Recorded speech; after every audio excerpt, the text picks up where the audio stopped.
예, 오늘 오후 예배에 나온 모든 분들을 예수님의 이름으로 환영합니다. 제가 신대원에 다닐 때 과목 중에 그런 과목이 있었습니다. 다른 교회에 찾아가서 예배를 드려보고 예배가 어땠는지 그렇게 체험하는 그런 시간이 있었습니다. 그래서 다른 신대원 학생들이 오늘은 성공에 간다고 해서 그러면 나도 같이 따라가자 해서 덩달아서 가본 적이 있습니다. 덕수궁 뒤쪽에 있는 그런 성공의 교회였는데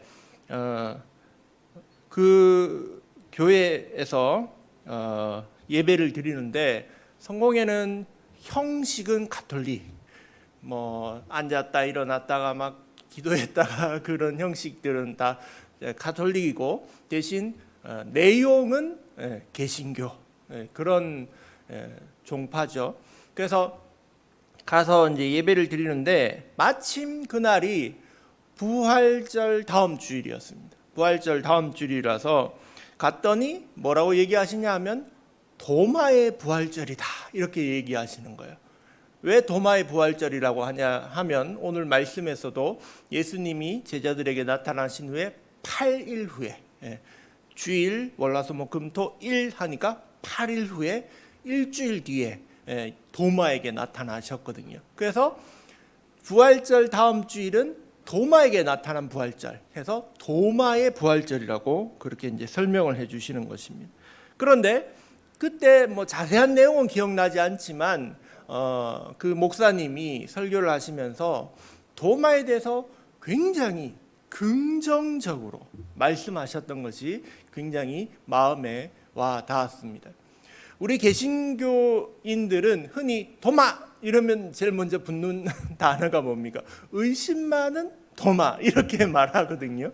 그래서 도마는 늘 뭐 의심만 하는 그런 사람 같이 느껴지는데 성경을 읽어보면 도마가 한 10번 정도 예수님과 말하기도 하고 뭐 기타 그런 장면이 있는데 믿음 없는 사람 같지 않아요.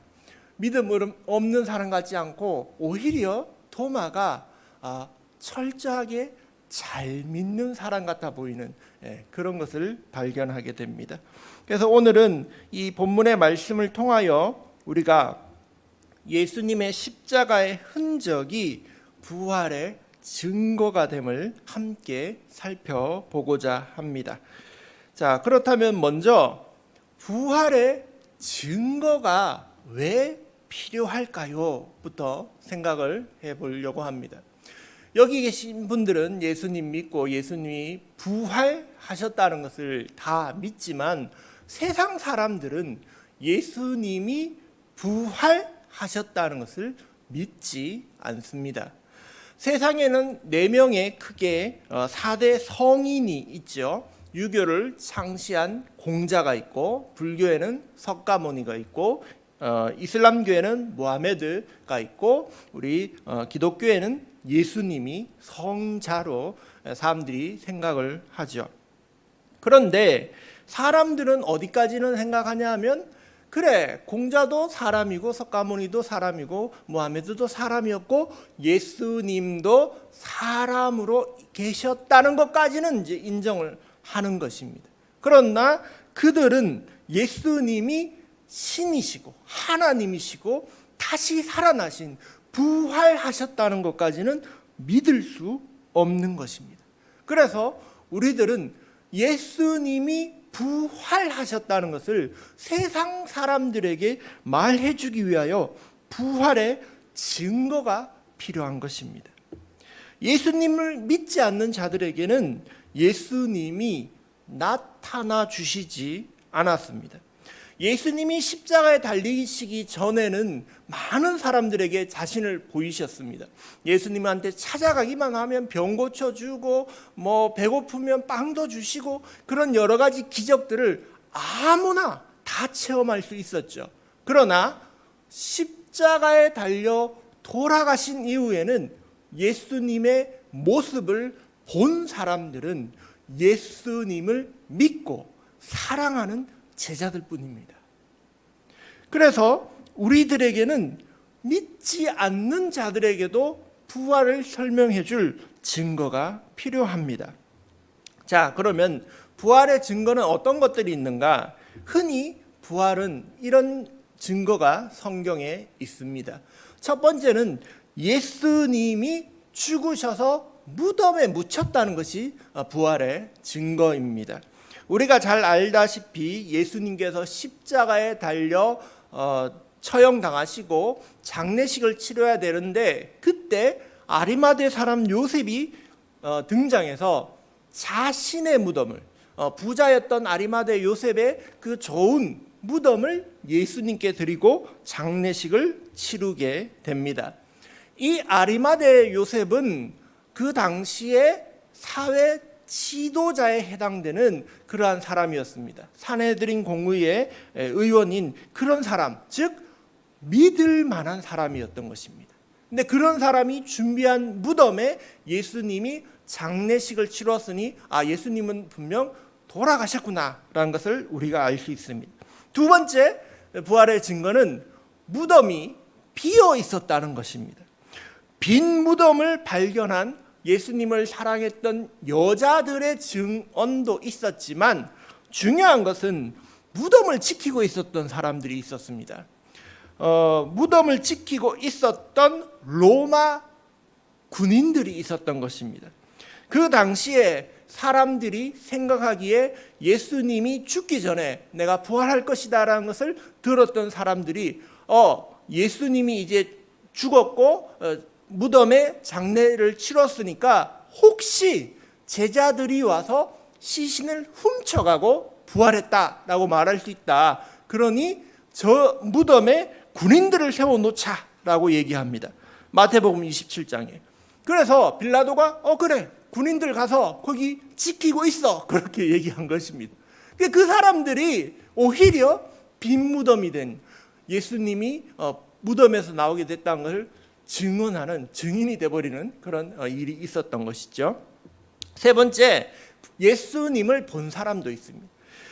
부활하신 예수님을 만난 막달라 마리아, 엠마오로 가던 두 제자, 또 11제자에게 나타나셨고, 또 일주일 뒤에 오늘 본문에 도마에게도 나타나셨죠. 그런데 이 사람들은 예수님이 부활하신 것을 만나고는 목숨을 걸고 예수님 부활하셨어 라고 전하는 사람으로 바뀌게 됩니다. 네 번째 증거가 그것입니다. 부활하신 예수님을 만난 사람들은 사람이 바뀐다는 것입니다. 부활하신 예수님을 만난 사람들이 그 삶의 모습이 바뀌는 것을 보고 와, 진짜 예수님이 부활하셨구나 라고 깨닫게 되어진다는 것이죠. 그리고 오늘 본문에 등장하는 부활하신 예수님의 증거가 있습니다. 25절에 보시면 도마가 이렇게 말하죠. 내가 그의 손의 못자국을 보며 내 손가락을 그 못자국에 넣으며 내 손을 그 옆구리에 넣어보지 않고는 믿지 아니하겠노라. 다른 제자들은 어떠했을까요? 일주일 전에 예수님을 만났던 다른 제자들은 이렇게까지는 말씀하진 않았습니다. 그러나 예수님께서 나타나셨을 때 예수님이시구나, 예수님이 부활하셨구나라는 것을 깨달았는데, 그때 마침 누가 없었다고요? 도마는 없었던 것입니다. 도마가 예수님을 첫 만나는 그 자리에 없었기 때문에 도마는 의심이 생긴 겁니다. 너희들이 만난 사람이 진짜 예수님 맞아? 예수님이라면 십자가에 달려 돌아가셨으니까 그 손에 못자국이 있고 죽은 다음에 확인난다고 로마 병사가 창으로 찔렀으니 허리에 창자국이 있을 것이다. 내가 그것을 보면 믿겠다. 이렇게 얘기한 것이죠. 도마가 이렇게 말하지 않았다면, 만약에 도마가 이 말을 하지 않았다면 부활하신 주님의 몸에 못 박힌 자국과 그 창자국을 확인하지 않았을 수도 있을 것입니다. 그런데 도마가 예수님의 손에 못자국을 언급해 줌으로써 예수님이 십자가에서 정말 죽으셨고 부활하셨다는 그 증거가 된 것입니다. 예수님의 못자국이 부활의 증거로 사용되게 된 것입니다. 우리들은 흔히 의심 많은 도마라고 말을 하지요. 그러나 도마가 의심했기 때문에 십자가에서 달려서 고난받은 흔적, 그 십자가의 그 흔적이 부활의 증거로 바뀌게 된 것입니다. 이것은 매우 귀한 사실입니다. 도마 덕분에 우리는 오히려 더 확실하게 믿을 수 있게 된 것입니다. 사람들은 의심을 하죠. 예수님 진짜예요? 예수님이란 분이 진짜 있었어요? 꾸며낸 거 아닙니까? 그렇게 말할 수도 있지 않습니까? 그런데 우리들은 예수님이 진짜라고 말을 합니다. 왜? 우리가 만나고 체험을 했기 때문이죠. 수원에 있을 때 어린이 전도협회란 곳에서 한 권사님이 오셔서 간증을 하셨어요. 그런데 그분은 어린이 전도협회 활동을 하면서 초등학교 선생님이셨어요. 그래서 초등학교 선생님으로서 아이들을 지도하면서 그 아이들한테 은영 중에 예수님을 전하고 예수님 믿겠다는 아이들한테 교회로 인도하기도 하고 그런 전도 활동을 많이 하신 것이죠. 근데 그 활동을 하는 것을 보고 믿지 않는 5학년 한 아이가 선생님한테 와서 이렇게 얘기합니다. 선생님, 예수님이란 분이 이게 진짜입니까? 전설 아닙니까? 꾸며낸 얘기 아닙니까? 선생님한테 애가 이제 이렇게 물은 거예요. 그래서 선생님이 이렇게 얘기했습니다. 얘야, 3.1절이 진짜냐? 물었어요. 3.1절이 진짜 있었냐? 이렇게 물어본 거예요. 그러니까 얘가 뭐라고 대답합니까? 아이 진짜 있었죠. 네가 그걸 어떻게 아는데? 태어나기도 전에 일 아닙니까? 그거야 당연히 교과서에 있잖아요. 그래, 우리도 성경에 적혀있다. 굉장히 똑똑하시잖아요, 이 권사님. 그래서 얘가 이렇게 얘기했어요. 그래요? 그럼 제가 한번 성경 읽어볼게요. 그래, 요한복음 읽어봐라 해가지고 얘가 일주일 동안 요한복음을 읽고 온 거예요. 그리고 선생님한테 와서는 선생님 읽어봤습니다. 저도 믿을게요. 이렇게 얘기한 거예요. 여러분, 사람들은 의심하는 거예요. 근데 그게 진짜냐? 예수님이 계셨고 부활하셨다는 게 진짜냐? 그런데 우리는 그것을 믿는 것이죠. 성경에 써 있기 때문입니다. 여러분, 우리에게 이 부활의 증거를 주신 이유가 분명합니다. 이 부활의 증거는 도대체 어디에 써먹어야 할까요?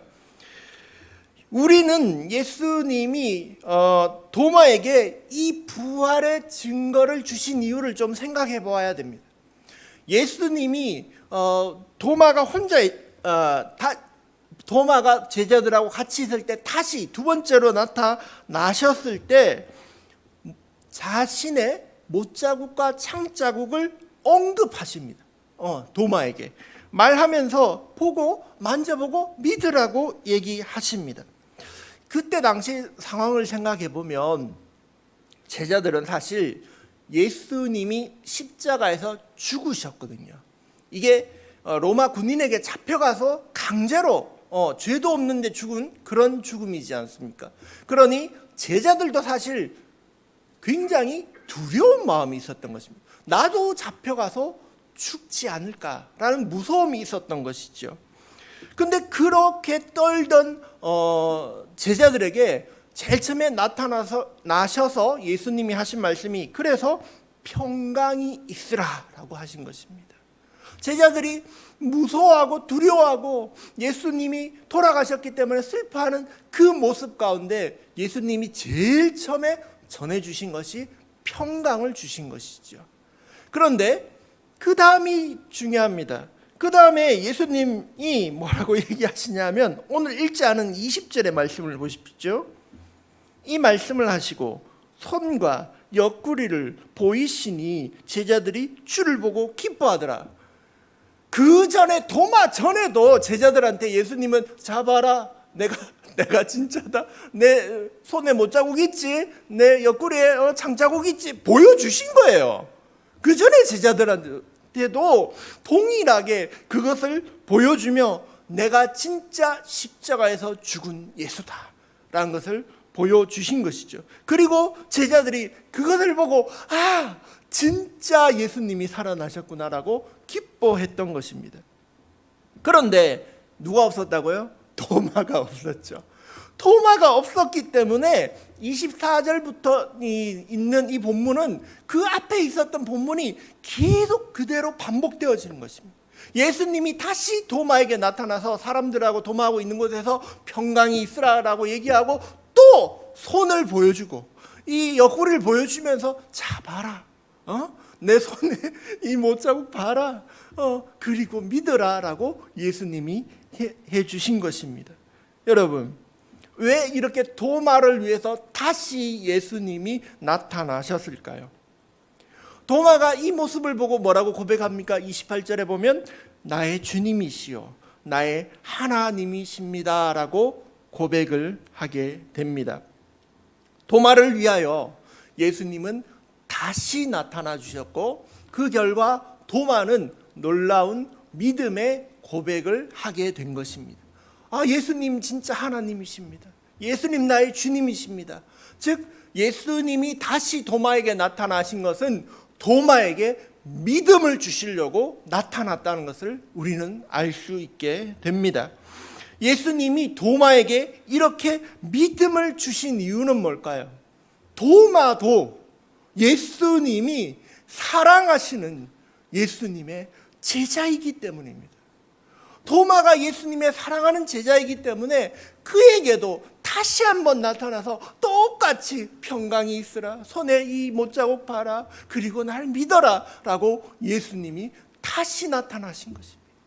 그를 사랑하기 때문에 예수님이 이 부활의 증거를 주신 것입니다. 할렐루야. 예수님이 우리에게 이 부활의 증거를 주신 것도 똑같은 이유입니다. 우리를 사랑하시기 때문에 우리가 더 잘 믿으라고 우리에게 이 부활의 증거를 주신 것입니다. 우리가 그렇다면 이 부활의 증거를 어떻게 해야 합니까? 이 부활의 증거를 어떻게 사용해야 합니까? 그것은 다른 사람을 사랑하고 하나님의 사랑을 알리는데 부활의 증거를 사용해야 되는 것입니다. 하나님이 너 사랑하신대. 하나님이 너 너무나 사랑하시고 네가 하나님 믿는 걸 원하기 때문에 내가 이 부활의 증거를 너에게 보여준다라고 우리가 보여줘야 되는 것입니다.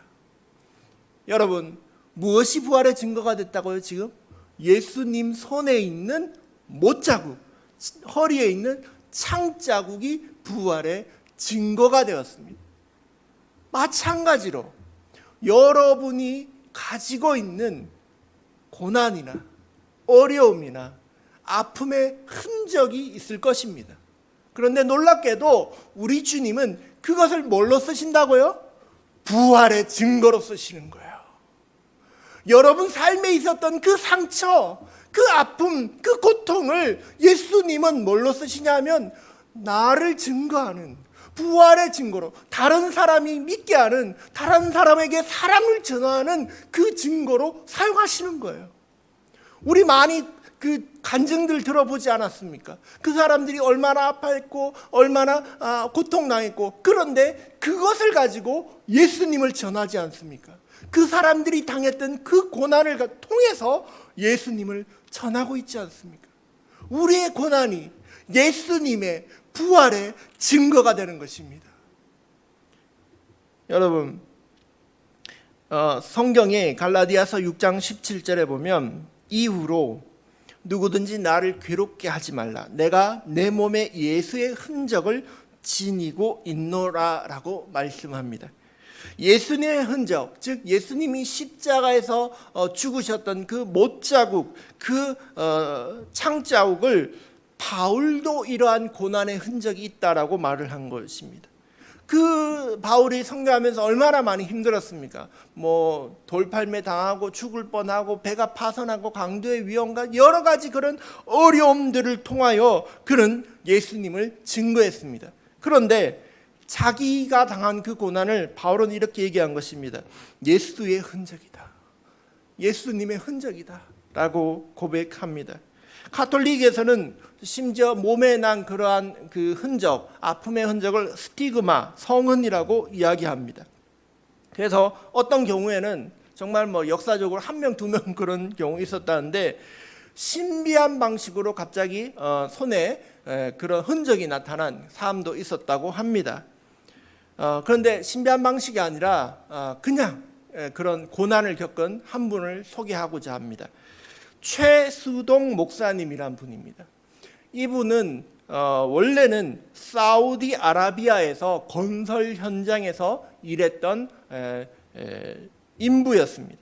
39살의 나이에 그분은 그곳에서 돈 벌기 위해서 갔는데 그만 그 차량이 전진하고 후진하고 하다가 잘못 봐서 이분을 친 것입니다. 교통사고가 난 것이죠. 그래서 두 다리가 그만 절단되고 말았습니다. 그래서 9번의 큰 수술과 38명에게 수혈을 받고 겨우 목숨을 건지게 된 것이죠. 이분이 그 당시에만 해도 그 사건을 있던 때만 해도 형식적인 그런 신자였다고 합니다. 주일 되면 교회 가기도 하고 뭐 예수님 그렇게 잘 믿지 않던 그런 사람이었는데 그런 죽음의 순간이 다가오자 그 사건이 나자 그가 기도했다는 것입니다. 하나님 살려만 주시면 제가 불 속에라도 들어가서 주를 위하여 일하겠습니다. 그렇게 기도한 거예요. 그랬더니 그때 환상이 보입니다. 십자가에서 달려 죽으신 예수님의 모습을 보며 가시멜 유관을 쓰고 홍포를 입고 초췌한 예수님이 이렇게 얘기하시는 겁니다. 두려워 말라. 내가 너를 생명을 구원하였다. 그래서 그분이 그 많은 그 수술을 끝나고 나서 사람이 바뀐 거예요. 예수님을 만나고는 사람이 바뀌어서 부활의 증거로 뭐 했다고요? 전도를 하기 시작하는 겁니다. 병원마다 찾아가서 나도 그런 아픔을 겪었지만 예수님 만났다고 전하는 전도자가 됐습니다.